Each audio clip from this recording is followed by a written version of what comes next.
Bienvenue à Grand Reportage. 10 ans après les attentats du 11 septembre, la mort au Pakistan de Ben Laden est plus une victoire symbolique que réelle dans la guerre contre le terrorisme. Si Barack Obama a réussi là où George Bush avait échoué, la menace terroriste, elle, demeure néanmoins élevée. Et il s'appelle Anwar al-Awlaki. Les Américains le connaissent bien et pour cause, cet américano-yéménite a grandi parmi eux. Ces dernières années, son organisation a revendiqué plusieurs attentats ratés. Sa force, Internet, principal champ de radicalisation et de recrutement des apprentis terroristes.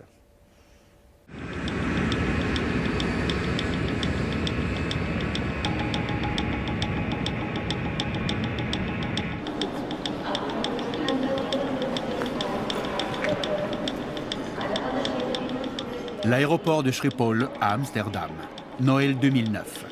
Jasper Schuringa va passer le congé des fêtes chez sa sœur aux États-Unis. Il prend le vol 253.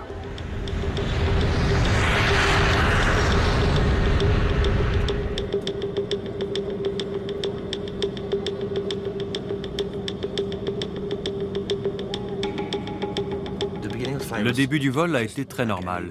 Tout se passait bien. J'ai dormi et j'ai déjeuné.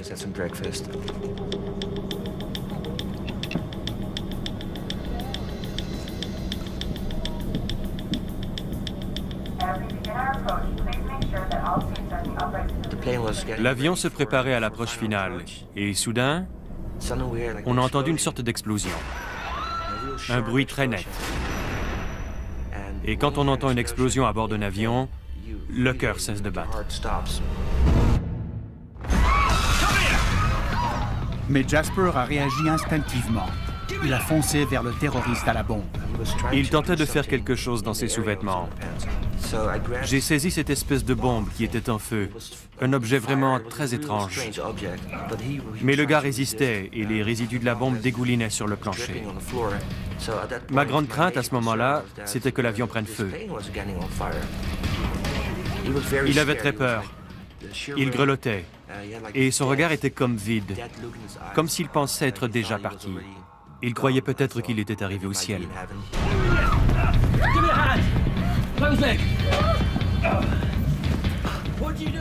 Je lui ai dit, « T'es malade? Qu'est-ce qui te prend? Comment peux-tu faire ça ?»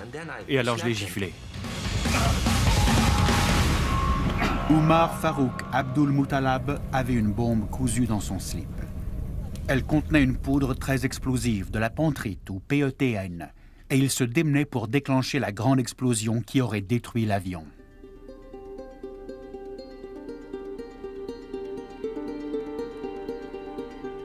Je n'ai appris que plus tard, le lendemain, je crois, qu'Al-Qaïda, le grand réseau terroriste, était effectivement derrière tout cela. Vous avez eu de la chance? Nous ne devrions pas être là, parce que le premier pop qu'on a entendu dans l'avion était censé être la détonation finale de la bombe.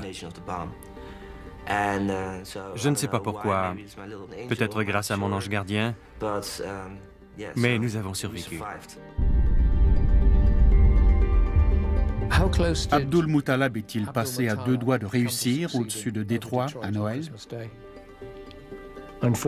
Malheureusement, oui. Cet individu qui mettait ses explosifs en contact, je le considère, comme mes experts le diraient, très inventif et très doué. Que pensez-vous du passager qui a terrassé Abdul Muttalab? C'est un véritable héros. Plus de 8 ans après les attentats du 11 septembre, Al-Qaïda pouvait encore déjouer la sécurité d'un aéroport européen. Il s'en est fallu de quelques secondes pour qu'il détruise un avion américain au-dessus d'une ville américaine. Le terroriste Umar Farouk Abdul Muttalab avait été signalé en tant qu'extrémiste à la CIA, mais jamais on ne l'a empêché de monter à bord d'un avion. Ça ne devait pas se produire ainsi. Depuis le 11 septembre, de part et d'autre de l'Atlantique, les services du renseignement avaient beaucoup plus d'argent pour mater le terrorisme. Le budget du MI5 avait augmenté considérablement après les attentats de 2005 à Londres. Même avant, les dirigeants du renseignement étaient alarmés car ils étaient submergés par les conspirations potentielles. Nous nous sommes sentis très opprimés par l'ampleur de la tâche. et par les choix que nous devions faire. C'est pour cela que lorsque je suis devenue directrice générale, j'ai demandé des ressources supplémentaires au Premier ministre et au cabinet, afin de faire face à ce problème beaucoup plus important qu'on ne l'avait prévu. À l'été 2006, le financement supplémentaire a commencé à porter ses fruits. Les services du renseignement britannique et américain suivaient le plus important complot terroriste depuis le 11 septembre. Il allait métamorphoser le transport aérien pour des millions de passagers dans le monde entier. Ça reste encore aujourd'hui, 10 ans plus tard, le complot le plus important auquel on a été confronté. Je pense que ça devait être l'attentat du 5e anniversaire. Le projet était vaste et ambitieux. La technologie était simple.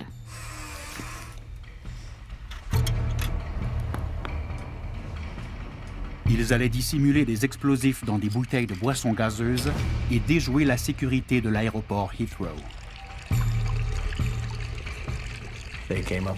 Ils ont trouvé une solution très novatrice, un explosif binaire. En combinant les liquides, on obtenait un explosif. Ça a l'apparence du Gatorade ou d'une boisson gazeuse qu'on emporte à bord de l'avion.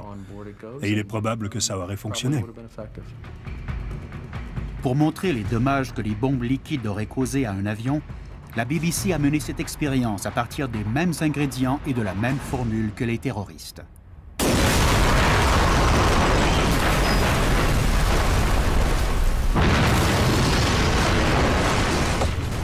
Le projet était de faire exploser les bombes à bord de 7 vols transatlantiques simultanément. Ça aurait été un attentat mené par des citoyens britanniques contre les États-Unis d'Amérique et le Canada. Si les explosions avaient eu lieu au milieu de l'Atlantique, il y avait de fortes chances qu'on ne sache pas comment ça s'était produit. L'industrie de l'aviation aurait cessé ses activités ou elle aurait été gravement affectée pendant plusieurs années. Et ça aurait été une grande victoire politique pour Al-Qaïda.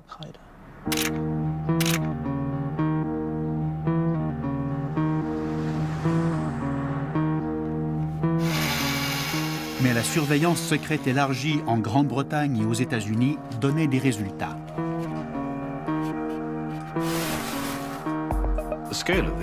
L'étendue de la surveillance était sans précédent, tellement vaste que ça nous a permis d'observer complètement la planification, les essais et les activités de ces personnes. Nous avions la satisfaction d'assurer la sécurité du public tout en recueillant des indices.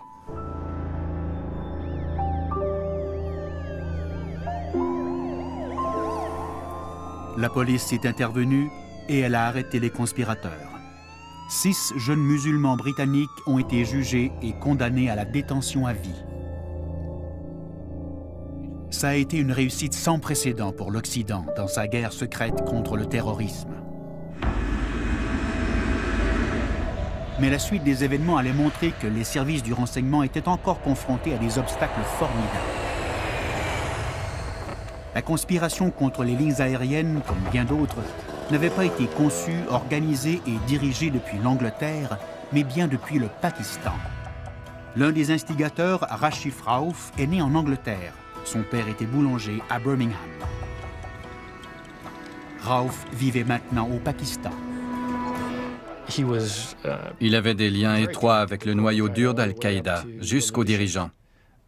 Il était très engagé dans la direction des opérations externes. Il était donc intimement associé au cœur d'Al-Qaïda et je vois en lui un membre du cœur d'Al-Qaïda.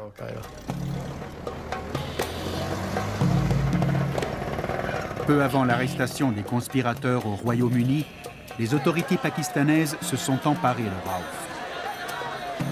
Mais à peine 16 mois plus tard, il leur a échappé. Au retour du tribunal, il a demandé qu'on arrête dans un restaurant minute.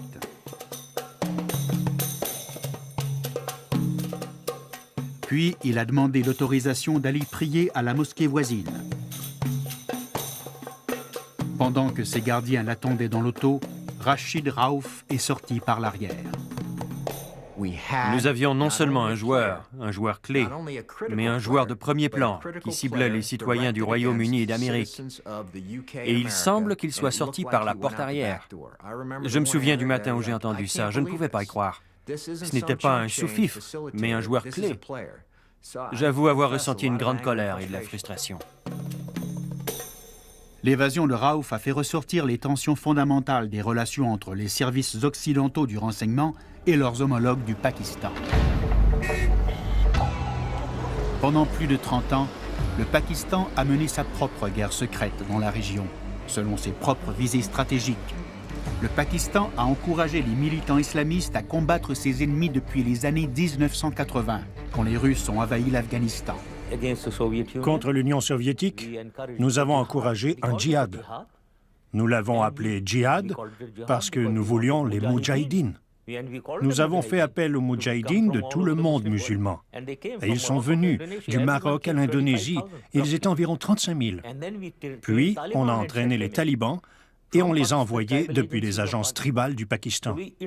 On a donc introduit le militantisme religieux en Afghanistan et c'est retombé au Pakistan. Et on a aussi introduit le concept de djihad. Le Pakistan, et surtout l'armée pakistanaise, ont été depuis 3 ou 4 décennies l'incubateur d'un plus grand nombre d'organisations djihadistes terroristes internationales que partout ailleurs dans le monde. Ils ont créé un monstre de Frankenstein djihadiste pour poursuivre leurs propres intérêts.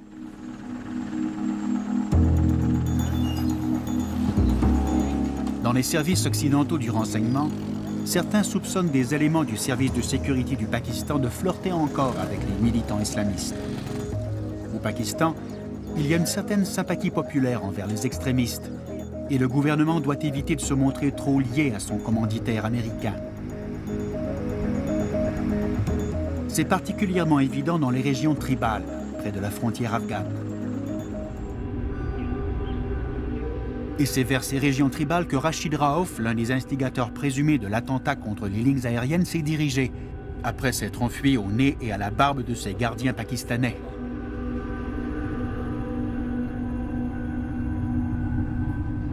Dans cette sécurité relative, il pouvait coordonner à loisir d'autres conspirations contre l'Occident. À la fin de l'été 2008, il a rencontré un jeune bénévole djihadiste qui avait été éduqué aux États-Unis. C'était la nouvelle approche, très dangereuse. Nous, Al-Qaïda, allons vous recruter, vous former et vous rendre très compétents. Et ils s'y connaissaient en matière d'explosifs. Ils en fabriquaient et ils étaient très dangereux et très efficaces. Puis, on vous renvoie chez vous et vous choisirez votre cible. Mais choisissez une cible importante, marquante.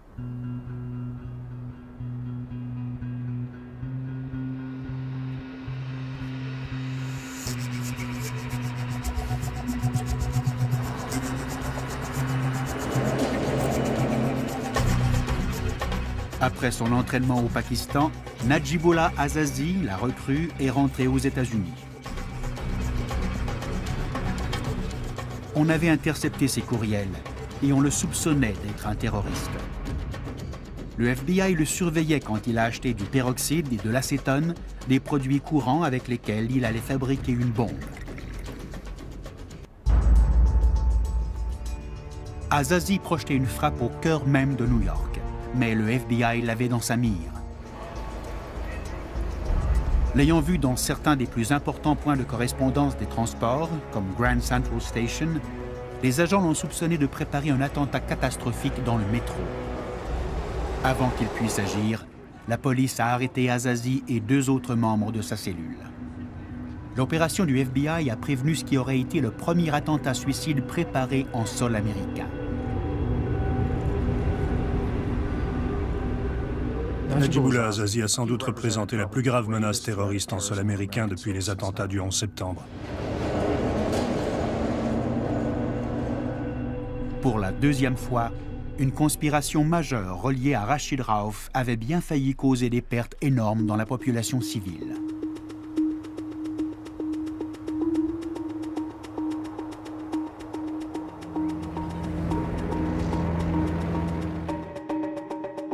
En novembre 2008, il semble que la carrière de Rachid Raouf à titre d'agent clé d'Al-Qaïda ait soudainement pris fin.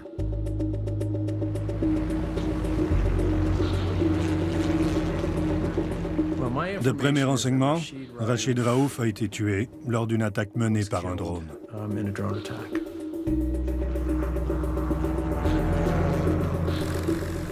Depuis plusieurs années, les Américains avaient élaboré une nouvelle approche de pointe.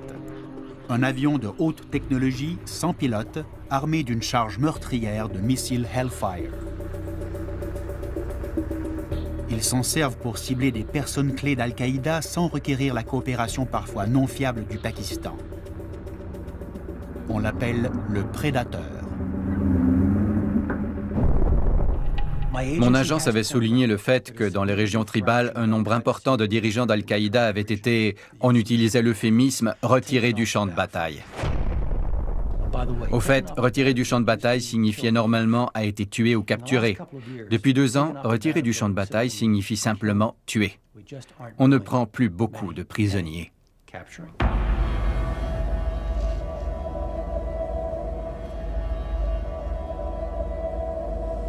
Même s'ils décollent de l'Afghanistan, les drones sont téléguidés à des milliers de kilomètres de distance, à partir des États-Unis.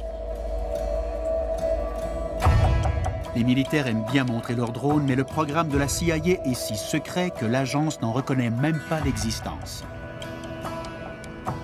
Dans une région tribale du Pakistan, un nombre important de hauts dirigeants d'Al-Qaïda ont été tués. Par des drones? C'est vous qui le dites, pas moi. Tout ce que je peux dire, c'est qu'ils ont été tués, et j'ajouterai tués soudainement et avec précision.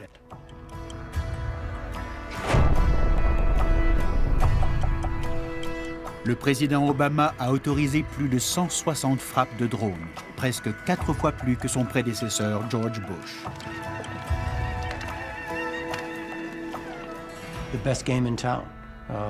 C'est la meilleure technique, celle qui nous a donné l'avantage sur le champ de bataille. Ça a été un élément clé qui a forcé les dirigeants d'Al-Qaïda à passer la majeure partie de leur temps à se préoccuper de leur survie, plutôt que de menacer la vôtre ou la mienne. Et c'est un effort de guerre victorieux. Mais il y a un revers à cette médaille. Les attaques de drones ont tué des centaines de civils.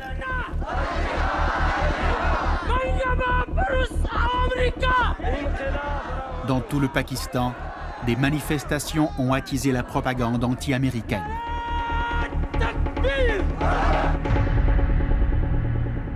Que pensez-vous des attaques de drones en sol pakistanais? Je suis certain qu'ils choisissent les bonnes cibles. Mais il y a le problème des dommages collatéraux. Premièrement, ils tuent des civils. Et deuxièmement, ils violent notre intégrité ou notre souveraineté territoriale. Avez-vous dit que les Américains pouvaient mener des attaques de drones en sol pakistanais? Non, je n'ai pas dit ça. Vous n'y avez pas consenti? Non. Le recours aux attaques de drones dans des pays où les États-Unis ne sont pas en conflit armé viole la loi internationale, selon quelques sommités. Et certains croient que cela équivaut à une exécution extrajudiciaire illégale.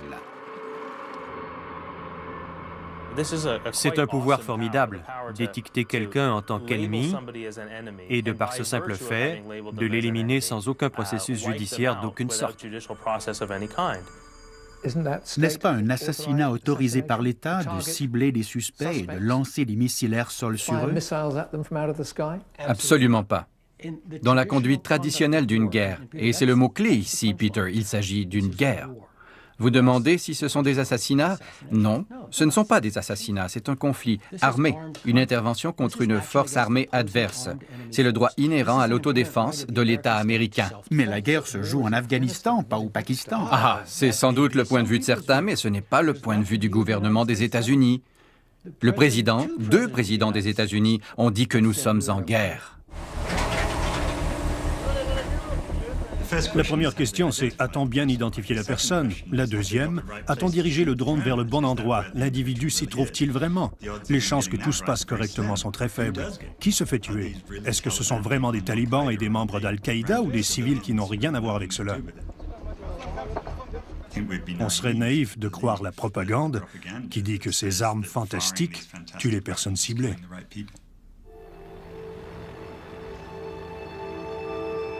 Même si le président Obama est libéré de l'opprobre des enlèvements et de la torture, les attaques de drones alimentent maintenant la propagande d'Al-Qaïda. Elles remplacent les abus du gouvernement Bush et elles poussent d'autres recrues vers la cause terroriste, comme l'a démontré un événement dramatique à la fin de 2009.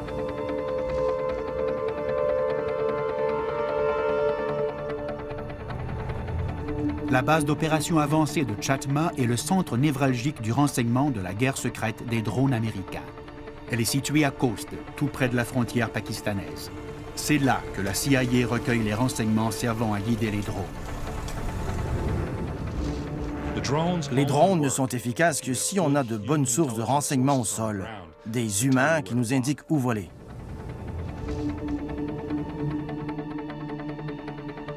La CIA y dirige un réseau d'espions et d'informateurs. C'est la ligne de front précaire de la guerre secrète contre le terrorisme. Si on dirige des actifs dans la zone tribale du côté pakistanais de la frontière afghane, il faut être le plus près possible. C'est un travail très dangereux contre un ennemi très compétent. Cela illustre bien notre quête poussée de renseignements requis par la loi et la morale avant de mener certaines de ces activités. Cela ne va pas sans risque.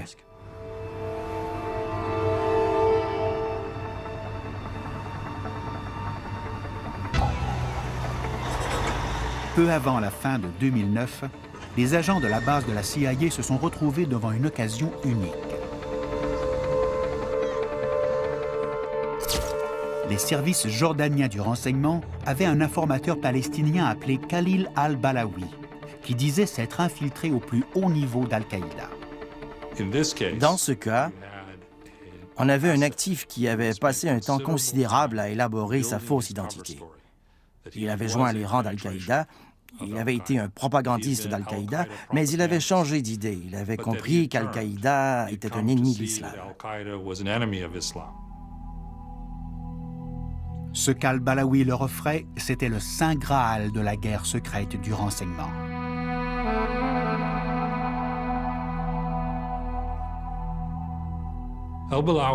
Al-Balawi offrait des renseignements extraordinaires, ce qu'on cherchait depuis une décennie sans même s'en approcher.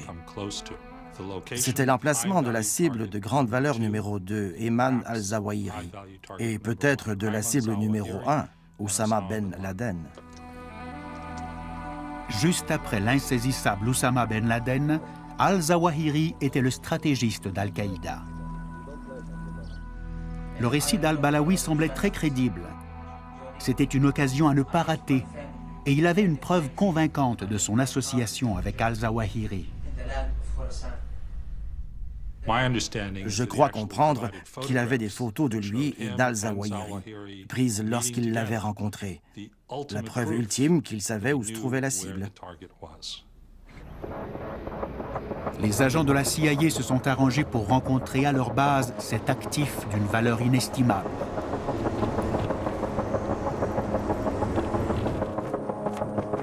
Quand al-Balawi est arrivé avec son accompagnateur jordanien, l'actif le plus précieux que l'agence ait recruté dans sa guerre contre Al-Qaïda a été accueilli par un comité de réception de la CIA.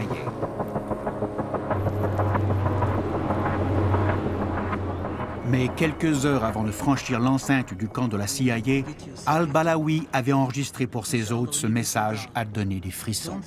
Ne vous croyez pas en sûreté parce qu'il vous suffit d'appuyer sur un bouton pour tuer des moudjahidines.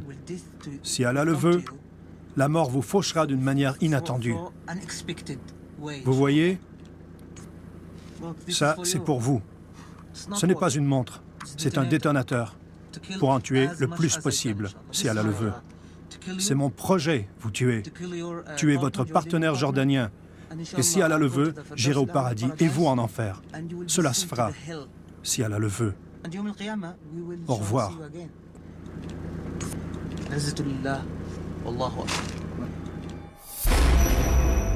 Quand al-Balawi est descendu du véhicule, le personnel de la CIA s'est avancé pour l'examiner. Ils étaient inquiets car al-Balawi avait les mains voilées. Et il a appuyé sur le bouton.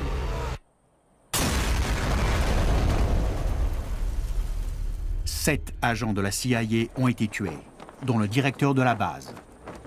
Ça a été l'attentat contre la CIA le plus meurtrier depuis plus de 25 ans. L'attentat de Khost illustre le degré de perfectionnement et d'audace qu'Al-Qaïda a atteint. Ça a été une opération menée par Al-Qaïda qui s'est servi de 2 alliés pour la rendre plus facile. Un agent triple, 3 organisations impliquées dans sa réalisation, une vidéo enregistrée avant l'attentat suicide. Ça a été une opération très élaborée et bien planifiée. L'attentat à la base de la CIA était une vengeance froidement calculée.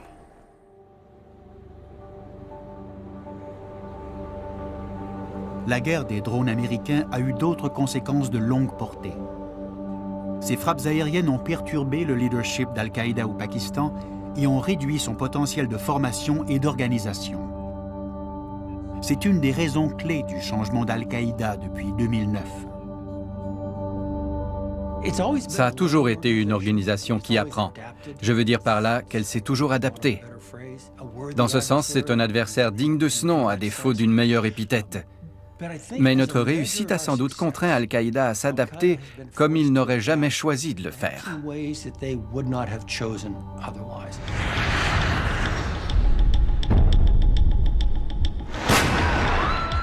L'attentat aérien du jour de Noël au-dessus de Détroit a été une terrible démonstration de la nouvelle souplesse d'Al-Qaïda.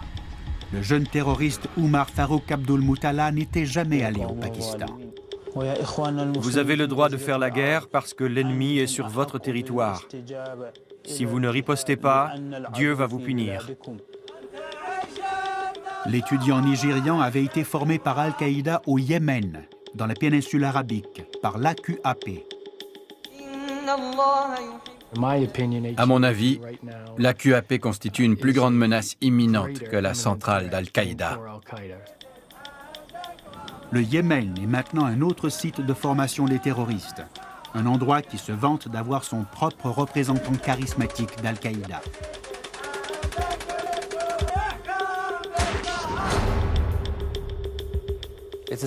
Il est important de proposer de bons modèles à suivre, pour nous et pour nos enfants. Anwar al-Awlaki est un citoyen américain maintenant connu comme le Ben Laden de l'Internet. Il est lié à presque tous les attentats terroristes récents contre l'Occident. Nous devons donc étudier leur biographie, les connaître. Après l'attentat aérien raté du jour de Noël, al-Awlaki l'a exploité au maximum dans sa propagande. Notre frère Omar Farouk a réussi à déjouer les systèmes de sécurité qui ont coûté plus de 40 milliards de dollars juste au gouvernement américain depuis le 11 septembre 2001.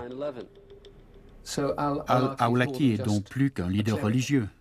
Plus qu'un simple leader religieux. Qu'est-il? C'est un terroriste. Et il s'implique de plus en plus dans presque toutes les conspirations qui émanent de la péninsule arabique à cause de la force de son message idéologique. C'est une terrible tragédie, c'est stupéfiant. J'ai fait le tour de l'hôpital ici et j'étais sur les lieux de l'explosion. Les soldats, les familles et bon nombre des civils dévoués qui travaillent ici sont atterrés.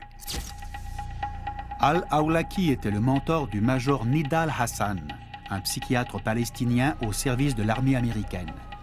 En novembre 2009, le docteur Hassan a abattu 13 soldats dans une base militaire au Texas.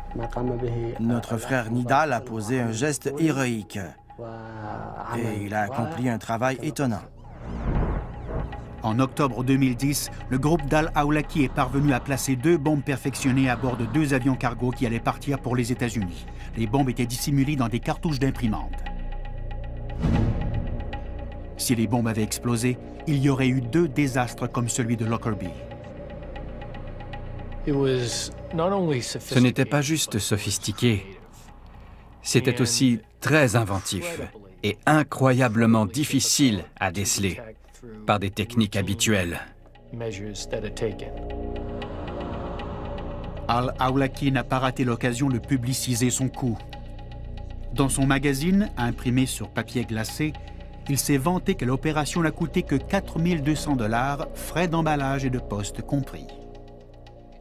Cela a contraint toutes les sociétés de fret à intensifier leurs mesures de sécurité à grands frais. Comme le révèle le Coran, ceux qui dissimulent la vérité se feront verser du feu dans la gorge en enfer. Al-Awlaki est maintenant un homme à abattre. On pense qu'il est le premier Américain désigné recherché mort ou vif par la CIA, qui a obtenu l'autorisation du président Obama.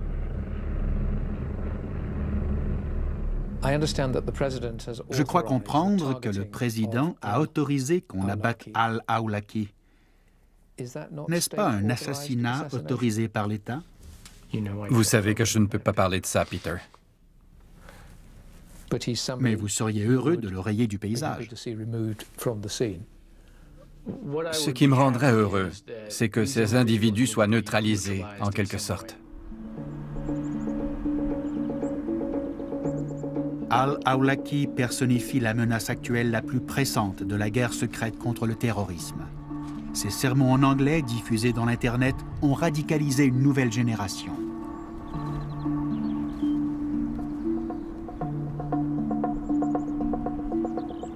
Mais j'ai discuté avec de nombreuses personnes des services du renseignement qui envisagent un autre danger inhérent à la propagation mondiale du militantisme islamiste.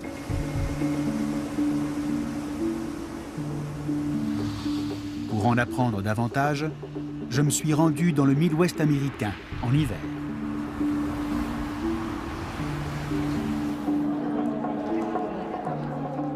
Minneapolis compte la plus importante communauté de Somaliens des États-Unis. Pour la plupart, ils ont fui l'horrible guerre civile qui a ravagé leur pays pendant plus de 30 ans. On vient d'entrer dans le secteur somalien, n'est-ce pas? Oui, c'est exact. C'est le quartier de Cedar Riverside à Minneapolis. L'agent du FBI, E.K. Wilson, a commencé à avoir des soupçons il y a 3 ans, quand plusieurs jeunes Somaliens ont disparu soudainement de leur foyer.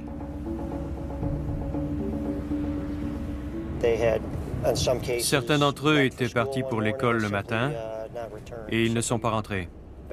Ils ont disparu. Ils ont abandonné leur famille de Minneapolis sans dire où ils allaient. Au moins 20 jeunes Somaliens ont quitté Minneapolis et parcouru 13 000 km pour se retrouver au cœur d'une terrible guerre civile.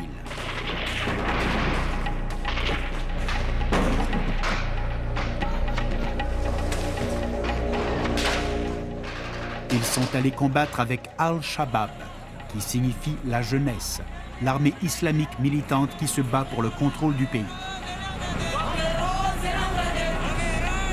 Al-Shabaab est affilié à Al-Qaïda. Shoa Ahmed est l'un de ces jeunes hommes qui sont allés joindre les rangs d'Al-Shabaab. Aux yeux de ses amis, c'était juste un jeune Américain type qui venait d'abandonner ses études. Nimco Ahmed était son ami depuis plusieurs années. Ils s'étaient connus au secondaire. Il réussissait dans tout ce qu'il entreprenait. Il se comportait comme tous les jeunes hommes dans ce pays. Il travaillait, il allait à l'école, au cinéma, il jouait au basketball. Et il traînait, voilà. Mais il n'a jamais été violent. Il n'a jamais élevé la voix contre personne. Il respectait tout le monde et il était très aimé de ceux qu'il connaissait. Mais en 2008, Shoa Ahmed a conduit un véhicule chargé d'explosifs dans un camp du gouvernement somalien. Son attentat suicide a tué 29 personnes. Jamais il ne me serait venu à l'esprit que je connaîtrais une personne qui allait commettre un attentat suicide. Parce que c'est une chose qui m'effraie normalement quand je vois cela. Le premier jour où j'ai aperçu le visage de Shoa dans le journal, ça m'a atterrée. Je me suis effondrée. Je n'arrivais pas à comprendre si c'était le Shoa que je connaissais ou si c'était quelqu'un d'autre. Il a été le premier Américain à commettre un attentat suicide. Ses restes ont été remis à ses parents à Minneapolis. Ils sont maintenant inhumés sous la neige. Bien que jusqu'ici Al-Shabaab n'ait jamais été associé à des attentats contre l'Occident, le FBI craint que d'autres jeunes Somaliens ne reviennent aux États-Unis non pour y être inhumés, mais pour que d'autres Américains le soient. Notre grande priorité doit être le fait qu'un de ces individus pourrait revenir aux États-Unis et y mener un attentat. Dans la communauté somalienne, on a de la difficulté à y croire. Parce que je connais ces jeunes hommes. Je ne les vois pas en train de faire cela en sachant que leurs familles sont ici, dans ce pays. Ils ne voudraient pas compromettre la vie des membres de leur famille. Mais au quartier général du FBI à Washington, le sentiment est très différent. Craignez-vous que de jeunes Américains musulmans aillent en Somalie, se joignent à Al-Shabaab, reviennent et forment des cellules dormantes en sol américain? Oui, peut-être l'ont-ils déjà fait. Et l'une de nos missions est de déceler et de prévenir cela. Nous ne serions pas fidèles à notre mandat si nous n'anticipions pas la possibilité que certains de ces individus reviennent pour planifier un attentat ici aux États-Unis et le mettre à exécution. Pourquoi dites-vous que certains d'entre eux l'ont peut-être déjà fait? Nous n'avons pas identifié les individus qui sont rentrés aux États-Unis. On doit donc se demander si l'évolution de ce groupe et ses contacts avec d'autres filiales d'Al-Qaïda l'ont amené au stade où les États-Unis sont la cible principale.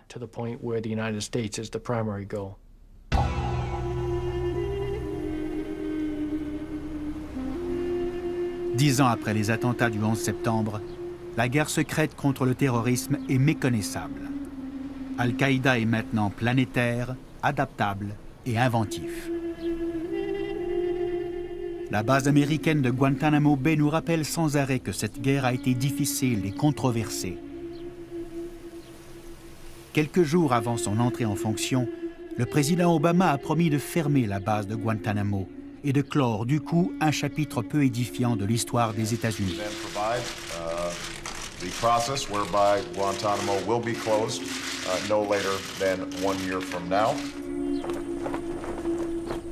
Mais plus de 2 ans plus tard, il y reste environ 170 détenus qui n'ont pas été jugés, dont plusieurs membres du noyau d'Al-Qaïda.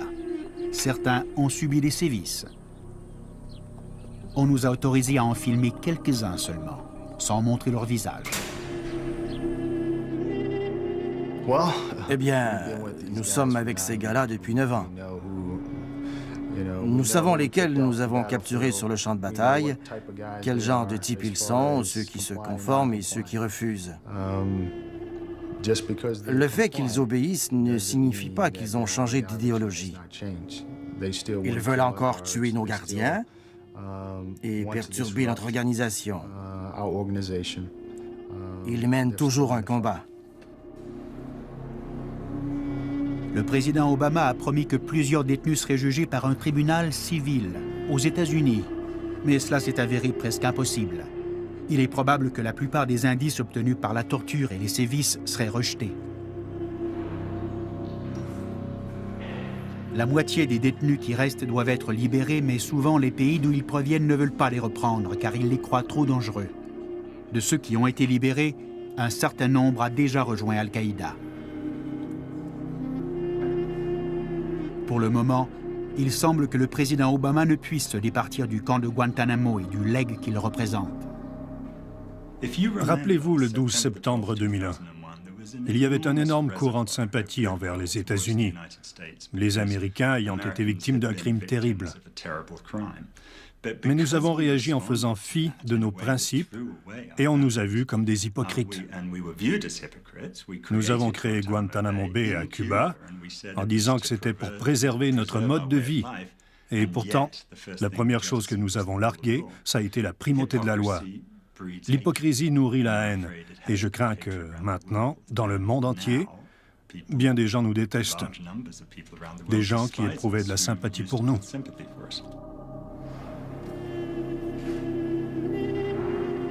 Mais même si les abus de la guerre secrète ont terni la réputation des États-Unis, certains dirigeants du renseignement croient que les pressions sur Al-Qaïda portent leurs fruits et qu'après 10 années d'attrition constante, les attentats comme ceux du 11 septembre sont beaucoup moins probables. Il leur est beaucoup plus difficile de mener de futurs attentats spectaculaires. En somme, les attentats seront moins complexes, moins bien organisés et leur réussite sera moins assurée. Ils seront moins meurtriers et il y en aura davantage.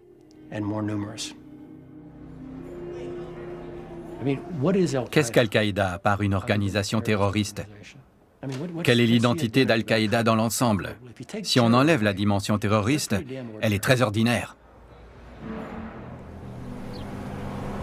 La guerre secrète a laissé son empreinte durable sur le conflit. Mais au sein de la communauté du renseignement, on comprend qu'il est de plus en plus critique de gagner les esprits et les cœurs à sa cause sur ce champ de bataille. Je pense qu'en restant fidèles à nos principes, à nos normes éthiques, à nos lois, et en évitant la tentation de s'engager dans la voie que d'autres ont fait la grave erreur d'emprunter, selon moi, nous aurons à long terme l'autorité morale requise pour nous attaquer à certaines des causes sous-jacentes de ces problèmes, afin de trouver des solutions à long terme, des solutions politiques à long terme. Peut-on en sortir victorieux? Pas dans le sens militaire. Il n'y aura pas de Waterloo ou d'El Alamein. Si nous parvenons à une phase où il y a moins d'attentats meurtriers, moins de jeunes mobilisés par cela, moins de causes, si on règle le problème palestinien et si on est alors moins poussé à mener ces activités, la menace sera grandement atténuée. Mais je n'ai jamais souscrit à la terminologie d'une victoire dans cette guerre contre le terrorisme.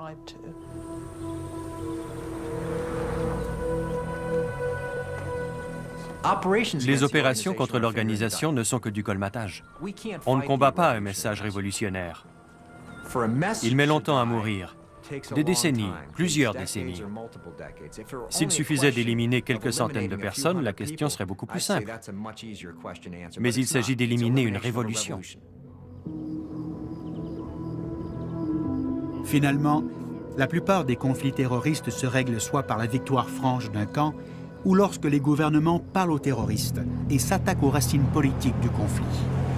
Il faudra sans doute une nouvelle manière radicale de penser.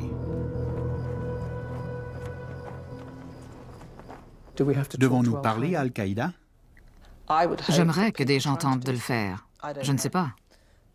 Il est toujours préférable de parler à ses agresseurs que de les attaquer, quand c'est possible.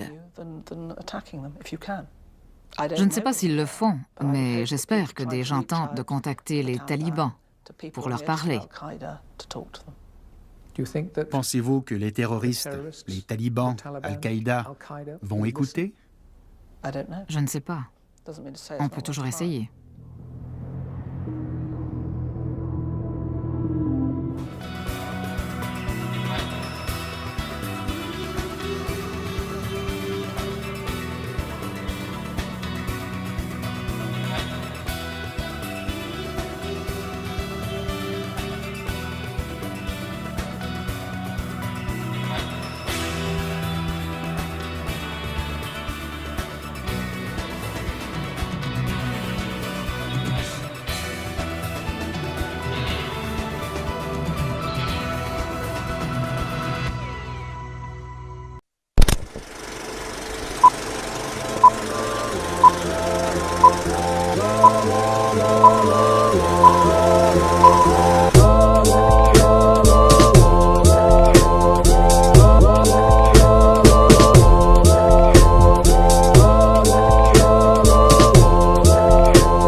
Bienvenue à Grand Reportage. 10 ans après les attentats du 11 septembre, la mort au Pakistan de Ben Laden est plus une victoire symbolique que réelle dans la guerre contre le terrorisme. Si Barack Obama a réussi là où George Bush avait échoué, la menace terroriste, elle, demeure néanmoins élevée. Et il s'appelle Anwar al-Awlaki. Les Américains le connaissent bien et pour cause, cet américano-yéménite a grandi parmi eux. Ces dernières années, son organisation a revendiqué plusieurs attentats ratés. Sa force, Internet, principal champ de radicalisation et de recrutement des apprentis terroristes.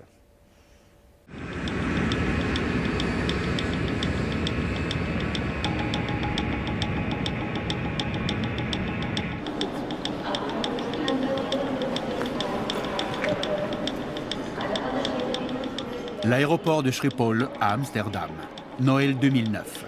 Jasper Schuringa va passer le congé des fêtes chez sa sœur aux États-Unis. Il prend le vol 253.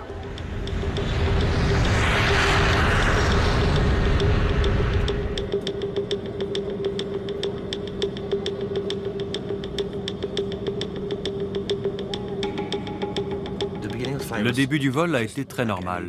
Tout se passait bien. J'ai dormi et j'ai déjeuné.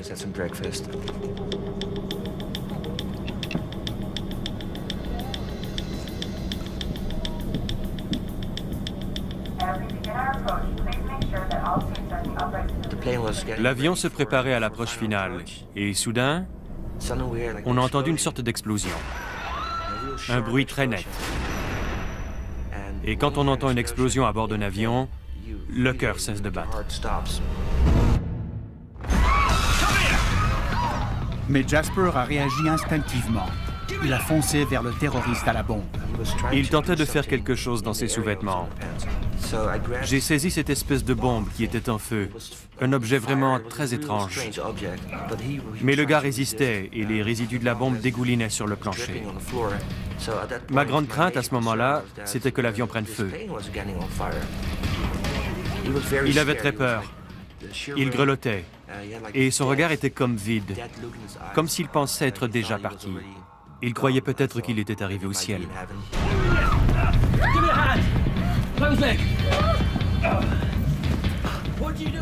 Je lui ai dit, « T'es malade? Qu'est-ce qui te prend? Comment peux-tu faire ça ?» Et alors je l'ai giflé.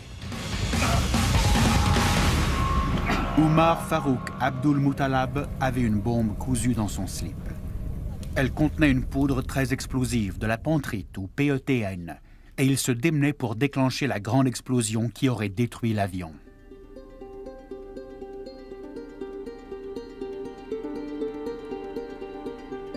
Je n'ai appris que plus tard, le lendemain, je crois, qu'Al-Qaïda, le grand réseau terroriste, était effectivement derrière tout cela. Sans précédent. Tellement vaste que ça nous a permis d'observer complètement la planification, les essais et les activités de ces personnes. Nous avions la satisfaction d'assurer la sécurité du public tout en recueillant des indices.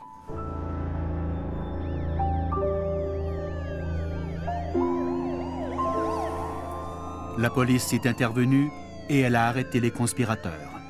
6 jeunes musulmans britanniques ont été jugés et condamnés à la détention à vie. Ça a été une réussite sans précédent pour l'Occident dans sa guerre secrète contre le terrorisme. Mais la suite des événements allait montrer que les services du renseignement étaient encore confrontés à des obstacles formidables. La conspiration contre les lignes aériennes, comme bien d'autres, n'avait pas été conçue, organisée et dirigée depuis l'Angleterre, mais bien depuis le Pakistan. L'un des instigateurs, Rashid Rauf, est né en Angleterre. Son père était boulanger à Birmingham. Rauf vivait maintenant au Pakistan. Il avait des liens étroits avec le noyau dur d'Al-Qaïda, jusqu'aux dirigeants. Il était très engagé dans la direction des opérations externes. Il était donc intimement associé au cœur d'Al-Qaïda et je vois en lui un membre du cœur d'Al-Qaïda.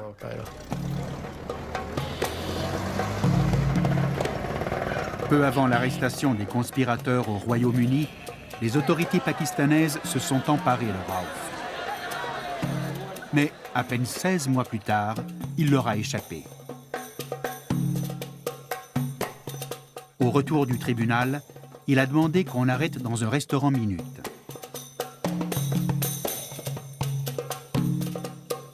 Puis, il a demandé l'autorisation d'aller prier à la mosquée voisine. Pendant que ses gardiens l'attendaient dans l'auto, Rachid Raouf est sorti par l'arrière. Nous avions non seulement un joueur clé, mais un joueur de premier plan qui ciblait les citoyens du Royaume-Uni et d'Amérique. Et il semble qu'il soit sorti par la porte arrière. Je me souviens du matin où j'ai entendu ça, je ne pouvais pas y croire. Ce n'était pas un sous-fifre, mais un joueur clé. J'avoue avoir ressenti une grande colère et de la frustration. L'évasion de Raouf a fait ressortir les tensions fondamentales des relations entre les services occidentaux du renseignement et leurs homologues du Pakistan. Pendant plus de 30 ans, le Pakistan a mené sa propre guerre secrète dans la région, selon ses propres visées stratégiques. Le Pakistan a encouragé les militants islamistes à combattre ses ennemis depuis les années 1980, quand les Russes ont envahi l'Afghanistan.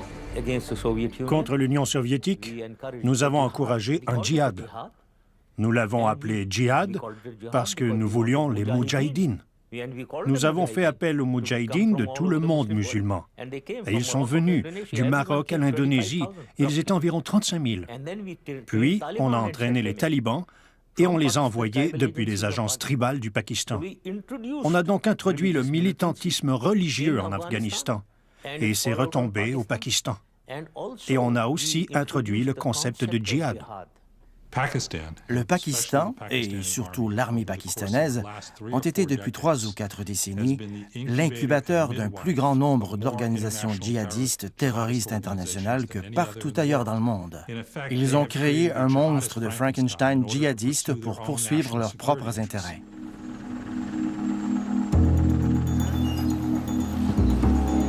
Dans les services occidentaux du renseignement, certains soupçonnent des éléments du service de sécurité du Pakistan de flirter encore avec les militants islamistes. Au Pakistan, il y a une certaine sympathie populaire envers les extrémistes et le gouvernement doit éviter de se montrer trop lié à son commanditaire américain. C'est particulièrement évident dans les régions tribales, près de la frontière afghane. Et c'est vers ces régions tribales que Rachid Raouf, l'un des instigateurs présumés de l'attentat contre les lignes aériennes, s'est dirigé, après s'être enfui au nez et à la barbe de ses gardiens pakistanais. Nous a donné l'avantage sur le champ de bataille.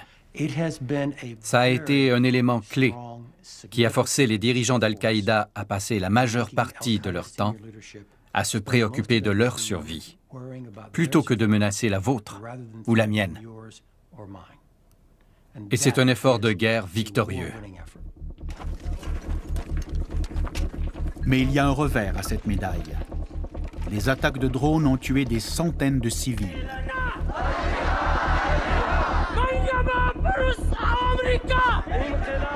Dans tout le Pakistan, des manifestations ont attisé la propagande anti-américaine.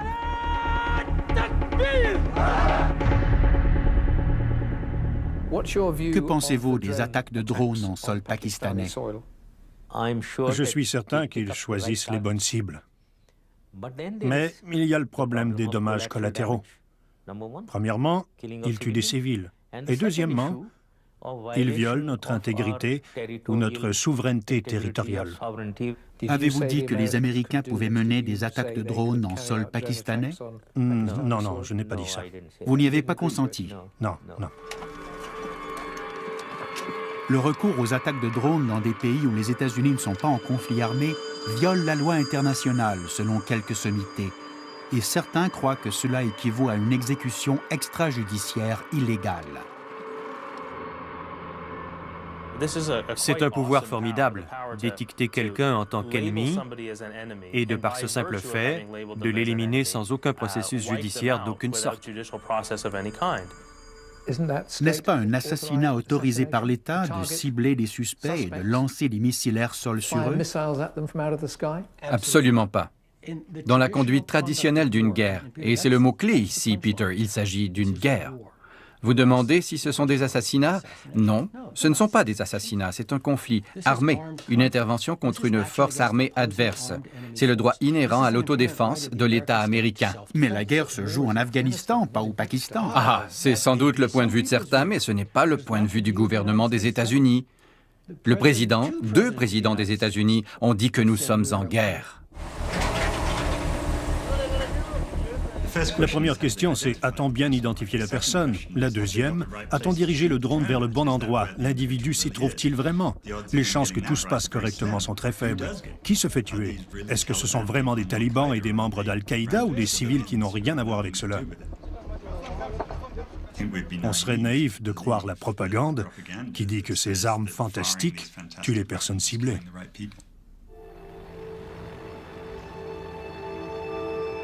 Même si le président Obama est libéré de l'opprobre des enlèvements et de la torture, les attaques de drones alimentent maintenant la propagande d'Al-Qaïda. Elles remplacent les abus du gouvernement Bush et elles poussent d'autres recrues vers la cause terroriste, comme l'a démontré un événement dramatique à la fin de 2009.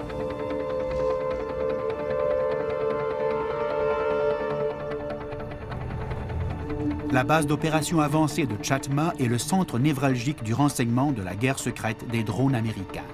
Elle est située à Khost, tout près de la frontière pakistanaise. C'est là que la CIA recueille les renseignements servant à guider les drones.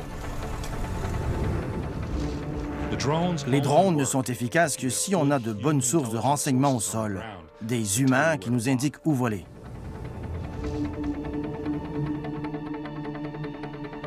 La CIA y dirige un réseau d'espions et d'informateurs.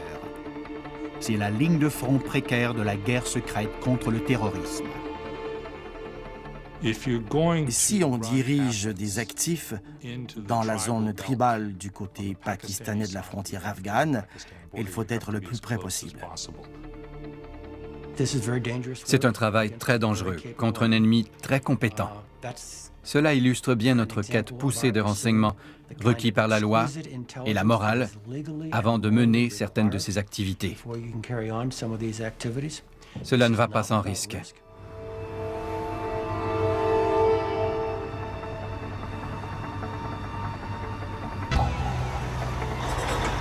Peu avant la fin de 2009, les agents...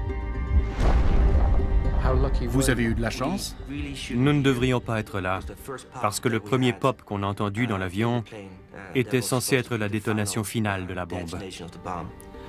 Je ne sais pas pourquoi, peut-être grâce à mon ange gardien, mais nous avons survécu. Abdul Muttalab est-il passé à deux doigts de réussir au-dessus de Détroit à Noël? Malheureusement, oui. Cet individu qui mettait ces explosifs en contact, je le considère, comme mes experts le diraient, très inventif et très doué. Que pensez-vous du passager qui a terrassé Abdul Muttalab? C'est un véritable héros.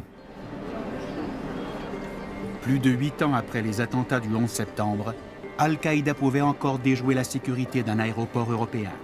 Il s'en est fallu de quelques secondes pour qu'il détruise un avion américain au-dessus d'une ville américaine. Le terroriste Umar Farouk Abdul Muttalab avait été signalé en tant qu'extrémiste à la CIA, mais jamais on ne l'a empêché de monter à bord d'un avion. Ça ne devait pas se produire ainsi. Depuis le 11 septembre, de part et d'autre de l'Atlantique, les services du renseignement avaient beaucoup plus d'argent pour mater le terrorisme. Le budget du MI5 avait augmenté considérablement après les attentats de 2005 à Londres. Même avant, les dirigeants du renseignement étaient alarmés car ils étaient submergés par les conspirations potentielles. Nous nous sommes sentis très opprimés par l'ampleur de la tâche et par les choix que nous devions faire. C'est pour cela que lorsque je suis devenue directrice générale, j'ai demandé des ressources supplémentaires au Premier ministre et au cabinet, afin de faire face à ce problème beaucoup plus important qu'on ne l'avait prévu. À l'été 2006, le financement supplémentaire a commencé à porter ses fruits. Les services du renseignement britannique et américain suivaient le plus important complot terroriste depuis le 11 septembre. Il allait métamorphoser le transport aérien pour des millions de passagers dans le monde entier. Ça reste encore aujourd'hui, 10 ans plus tard, le complot le plus important auquel on a été confronté. Je pense que ça devait être l'attentat du 5e anniversaire. Le projet était vaste et ambitieux. La technologie était simple.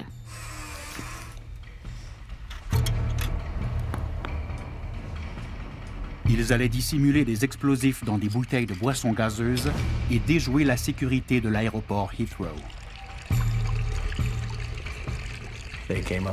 Ils ont trouvé une solution très novatrice, un explosif binaire.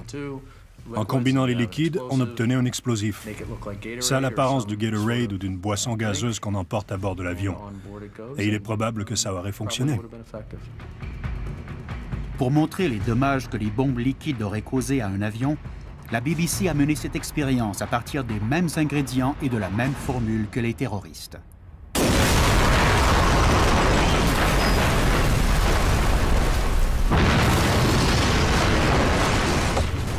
Le projet était de faire exploser les bombes à bord de 7 vols transatlantiques simultanément.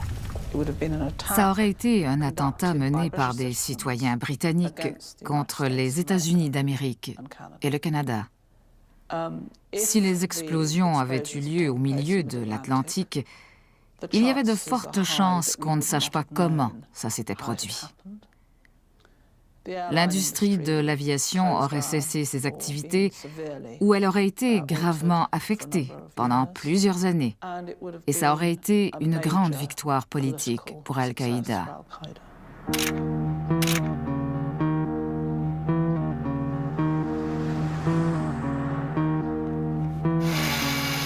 Mais la surveillance secrète élargie en Grande-Bretagne et aux États-Unis donnait des résultats.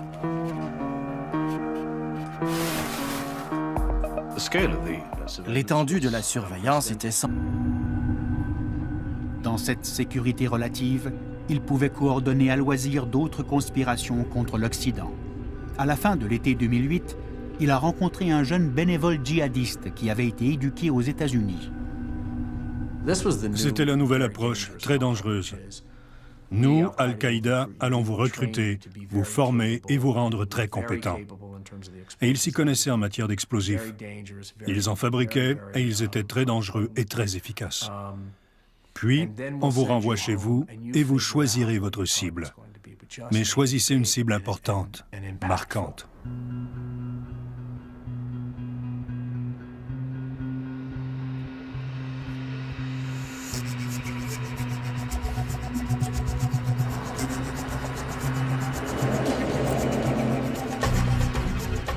Après son entraînement au Pakistan, Najibullah Azazi, la recrue, est rentré aux États-Unis.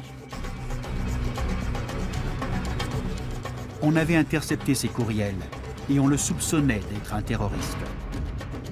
Le FBI le surveillait quand il a acheté du peroxyde et de l'acétone, des produits courants avec lesquels il allait fabriquer une bombe.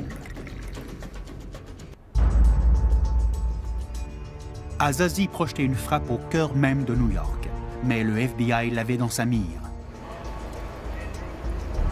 L'ayant vu dans certains des plus importants points de correspondance des transports, comme Grand Central Station, les agents l'ont soupçonné de préparer un attentat catastrophique dans le métro. Avant qu'il puisse agir, la police a arrêté Azazi et 2 autres membres de sa cellule. L'opération du FBI a prévenu ce qui aurait été le premier attentat suicide préparé en sol américain. Najibullah Azazi a sans doute représenté la plus grave menace terroriste en sol américain depuis les attentats du 11 septembre.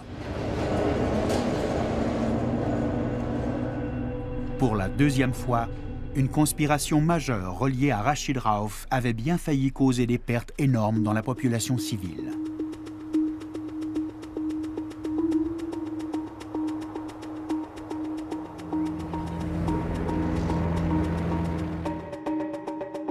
En novembre 2008, il semble que la carrière de Rashid Rauf à titre d'agent clé d'Al-Qaïda ait soudainement pris fin.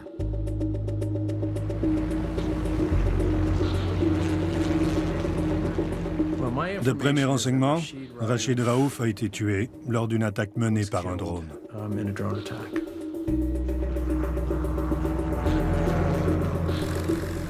Depuis plusieurs années, les Américains avaient élaboré une nouvelle approche de pointe. Un avion de haute technologie, sans pilote, armé d'une charge meurtrière de missiles Hellfire. Ils s'en servent pour cibler des personnes clés d'Al-Qaïda sans requérir la coopération parfois non fiable du Pakistan. On l'appelle le Prédateur. Mon agence avait souligné le fait que dans les régions tribales, un nombre important de dirigeants d'Al-Qaïda avaient été, on utilisait l'euphémisme, retirés du champ de bataille. Au fait, retirer du champ de bataille signifiait normalement a été tué ou capturé. Depuis 2 ans, retirer du champ de bataille signifie simplement tuer. On ne prend plus beaucoup de prisonniers.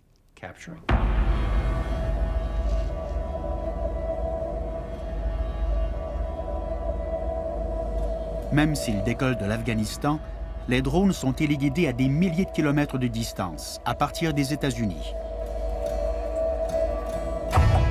Les militaires aiment bien montrer leurs drones, mais le programme de la CIA est si secret que l'agence n'en reconnaît même pas l'existence.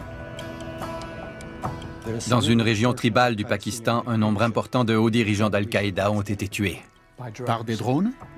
C'est vous qui le dites, pas moi. Tout ce que je peux dire, c'est qu'ils ont été tués, et j'ajouterai tués soudainement et avec précision.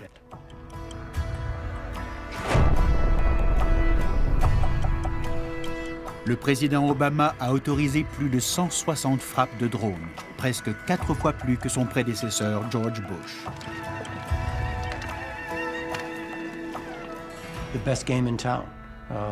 C'est la meilleure technique, celle qui